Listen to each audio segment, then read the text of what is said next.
UGTRB English Unit 1 Age of Milton Explanation.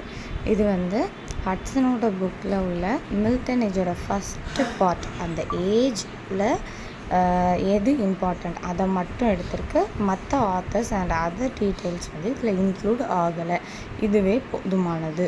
Age of Milton இதில் first நமக்கு ஞாபகம் வரக்கூடியது பியூரிட்டனிசம். பியூரிட்டனிசம்னால் என்ன அப்படின்னா, கிறிஸ்டியானிட்டியில் காட் தான் ரூலர் ஆஃப் த ரூலர்.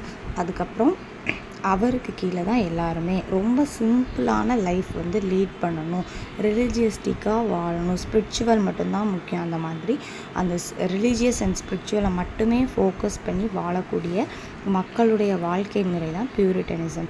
இது வந்து ஷேக்ஸ்பியரோட பர்த் பீரியட்லேயே இந்த பியூரிட்டனிசம் அப்படிங்கிறது ஆர்ஜின் ஆயிடுச்சு. ஆனால் இந்த மில்டனோட பீரியடில் தான் இது ரொம்ப சீரியஸாக மக்களால் ஃபாலோ பண்ணப்பட்டுச்சு. ஓகேவா?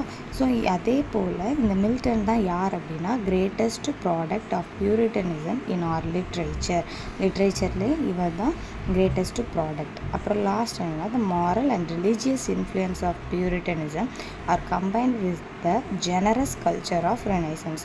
ஸோ ரெனைசன்ஸ் கல்ச்சரில் இந்த மாரல் அண்ட் ரிலீஜியஸ் இன்ஃப்ளூயன்ஸ் வந்து நிறையாவே இருக்கும். இந்த பியூரிட்டனிசத்தோட மாரல் அண்ட் ரிலீஜியஸ் கல்ச்சர் கண்டிப்பாக இருக்கும். ஓகேவா? இதுதான் மில்டன் ஏஜ். இது ரொம்ப சிம்பிளான ஒன்று தான். இது யூஸ்ஃபுல்லாக இருக்கும்னு நினைக்கிறேன். Like, share and support me.